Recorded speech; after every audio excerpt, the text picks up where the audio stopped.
Night সহ যারা post করেছে সে বিষয়ে যদি আমাদের কিছু বলতেন বিস্তারিত। আচ্ছা, এখানে বিগত 3-4 দিন আগে এনসিপির যিনি প্রধান নাহিদ, তিনি তো পোস্ট করেছেন যে সাদিক কায়েম সমন্বয়ক ছিল নেই বলে পোস্ট করছে। আমাদের নজরে এগুলো এসেছে। তো এগুলো আসার সাথে সাথে সেই দিন আপনারা দেখছেন সঙ্গে সঙ্গেই সাদিক কায়েম ভাই তিনি মিডিয়াতে কথা বলেছেন এবং তার ফেসবুকেও তিনি পোস্ট করেছেন আর কি। তার কথাটা তো এমন যে আসলে তিনি সাদেক কায়েম যে সমন্বয়ক ছিল, এক নম্বর হয়েছে এটা তিনি কোনোভাবেই দাবি করেন নাই, কোনো দিনও না, কোনো সময় সেটা দাবি করেনি, সেটা বলছি আমি।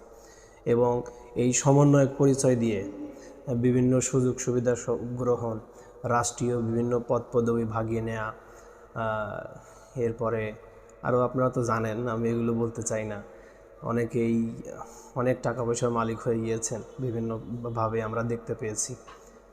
তো সেই জায়গা থেকে তিনি স্পষ্ট করেছেন যে সমন্বয়ক পরিচয়টা আসলে এখানে বড় নয়, সেটা পরিচয়টা যারা গ্রহণ করেন বরং তারা এই আন্দোলনকে ধ্বংস করার জন্য আমি মনে করি যে উঠে পড়ে লেগে আছে আর কি।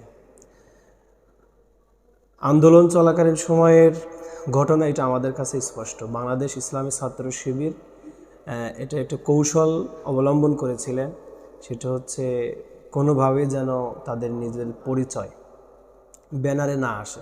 সাপোজ দেখেন বাংলাদেশের যে আন্দোলনটা হয়েছে, এর আগেও কিন্তু দলীয়ভাবে অনেকগুলো আন্দোলন হয়েছে। 2014-তে আন্দোলন হয়েছে, 13-তে হয়েছে, 18-তে হয়েছে, নির্বাচন বর্জন সহ বিএনপি সহ জামায়াত সবাই আন্দোলন করেছে জোটবদ্ধ হয়ে। কিন্তু এই স্বৈরাচারী খুনি হাসিনাকে কিন্তু আওয়ামী সরকারকে তাড়ানো সম্ভব হয়নি। তাহলে এটা তাড়ানোর জন্য আমাদের একটি সাধারণ প্ল্যাটফর্ম দরকার ছিল, যেই প্ল্যাটফর্মের অধীনে বাংলাদেশের আপামর সাধারণ জনতা রাস্তায় নেমে আসবে এবং সবার প্রচেষ্টার মধ্য দিয়েই এই আন্দোলন সফল করার জন্য চেষ্টা করা হবে। এবং সেই প্ল্যাটফর্মই ছিল হচ্ছে বৈষম্য বিরোধী ছাত্র আন্দোলন, যেই ব্যানারে ছাত্র শিবির এমন কৌশল গ্রহণ করেছে যাতে করে সরাসরি ছাত্র শিবিরের ব্যানারে নিয়ে যদি ছাত্র শিবির মাঠে থাকতো তাহলে কিন্তু সরকার ছাত্র শিবিরের উপরে ব্লেম দিয়ে যে এটা ছাত্র শিবির করছে, ব্যাপক দমন নিপীড়ন দিয়ে এই আন্দোলনটা থামিয়ে দেওয়ার চেষ্টা করতো আর কি। এই জন্য ছাত্র শিবির তখন একটা কৌশল গ্রহণ করেছিল, সেই কৌশলের অংশ হিসেবে নিজেদের পরিচয় তারা ব্যানারে দেয়নি বা ব্যানার ছাড়া তারা আন্দোলন করেছে। এখানে ছাত্র শিবিরের আমি একটি স্পষ্ট কথা বলি, ছাত্র শিবিরের উদ্দেশ্য ছিল হচ্ছে এই বিপ্লবের চূড়ান্ত পর্যায়ে নিয়ে যাওয়া। ছাত্র শিবিরের উদ্দেশ্য ছিল এই খুনি স্বৈরাচারী শেখ হাসিনা আওয়ামী সরকারকে, এই ফ্যাসিবাদকে, ফ্যাসিস্টদেরকে এই দেশ থেকে, ক্ষমতা থেকে উৎখাত করা। এটা ছিল ছাত্র শিবির মেইন উদ্দেশ্য। ছাত্র শিবিরের উদ্দেশ্য এটা ছিল না যে কে সমন্বয়ক হলো, ছাত্র শিবিরের উদ্দেশ্য ছিল না যে কার ব্যানারে আন্দোলন হচ্ছে, ছাত্র শিবিরের উদ্দেশ্য ছিল না যে এই শেখ হাসিনার পতন হলে কে রাষ্ট্র ক্ষমতায় যাবে, এইগুলো ছাত্র শিবিরের উদ্দেশ্য ছিল না। ছাত্র শিবির একটি নির্যাতিত সংগঠনের নাম।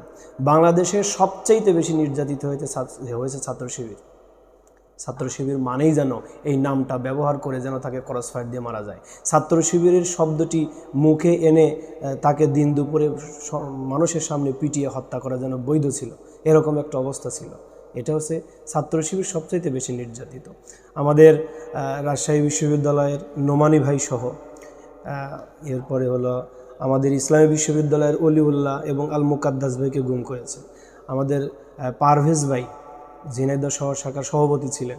এই সকল ভাইদেরকে একবারে দিন দুপুরে শিবির ব্লেম দিয়ে, শিবির শব্দটা বলে তাদেরকে হত্যা করেছে। নাই কোনো বিচার, নাই কোনো মামলা, নাই কোনো কিছু।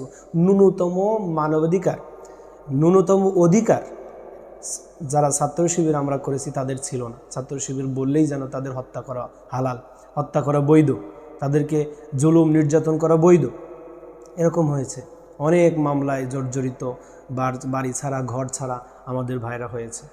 তো সেই জায়গা থেকে ছাত্র শিবির এই জন্য এটা করেছেন। আমাদের উদ্দেশ্য ছিল হলো এই স্বৈরাচারী খুনি শেখ হাসিনা সরকারকে উৎখাত করা, এটা আমাদের মেইন উদ্দেশ্য ছিল।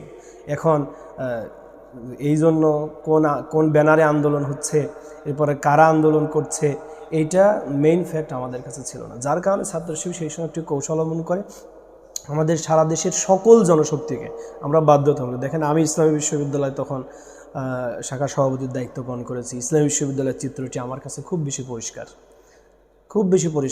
এই আন্দোলনের নেতৃত্ব সহ সব কিছু আমার চোখের সামনে দেখার সুযোগ হয়েছে।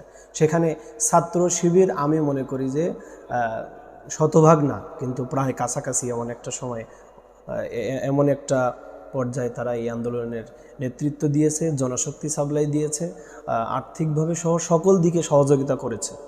তো এই জায়গা থেকেই ছাত্র শিবির এই কৌশল সারা দেশে অবলম্বন করার পরেই কিন্তু সম্ভব হয়েছে।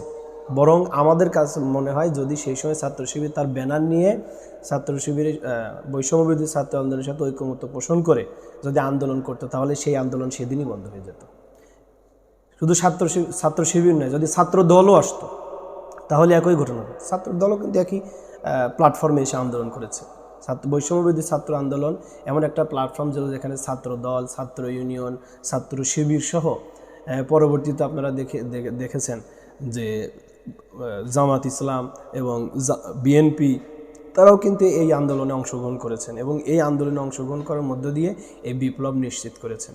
এজন্য সাদেক কায়েম সমন্বয়ক ছিল কি ছিল না এইটা বড় কথা নয়, কিন্তু সাদেক কায়েমদের মতো হাজারো এরকম ছাত্র শিবিরের কর্মী আর ছাত্র শিবিরদের দায়িত্বশীলদের এই বুদ্ধিদীপ্ত জায়গা থেকে এই নেতৃত্ব প্রদান করার মধ্য দিয়ে, কৌশল অবলম্বন করার মধ্য দিয়েই কিন্তু এই জুলাই 24-এর গণ অভ্যুত্থান সম্ভব হয়েছে, না হলে